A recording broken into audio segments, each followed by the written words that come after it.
கல்வி என்றது அந்த அப்படின்னு சொன்னால் இதுக்கு நீங்கள் சொன்னால் இதுக்கு முதல் மிருதங்கம் வாசிச்சது அது ஒரு கலை, அடுத்தது கல்வி. ரெண்டும் வந்து ஒரு மனுஷனுக்கு அடிப்படை தளம் மாதிரி ரெண்டுமே இருந்தாலே அவன் தன் வாழ்வியலில் நல்ல பண்பாடுகளையும் எல்லாத்தையுமே பழகி கொள்வான். கல்வியுமா தான் சொல்லிக் கொடுக்கும், அது மாதிரி கலையுமா தான் சொல்லிக் கொடுக்கும்.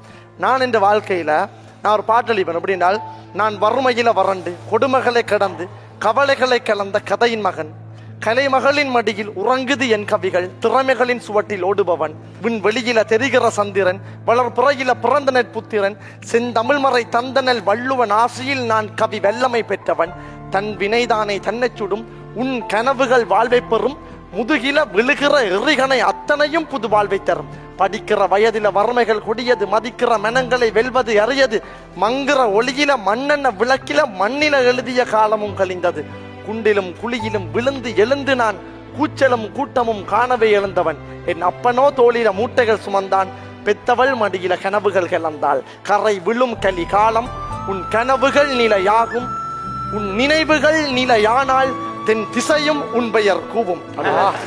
சூப்பர். இது வந்து பாகிஸ்தா, இது நீ சொன்னதெல்லாம் அப்துல் கலாம் சாருக்கே பொருந்தும்.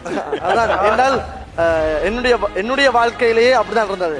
என்றால் ஒரு ஆரம்ப கல்வி வந்து எனக்கு தெரியும் கொஞ்சம் பரவாயில்லை. அண்ணாலாம் வந்து கேலண்டர்ல வர்ற சைட் அந்த ஒயிட் லைன்ல எழுதி படிச்சேன்னு சொல்லி அம்மா சொல்லுவாங்க. அப்படிதான் இந்த பிள்ளைய படிப்பிச்சு நான்.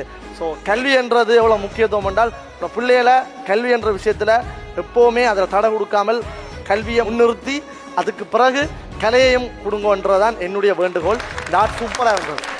ரெஸ்பெக்ட்.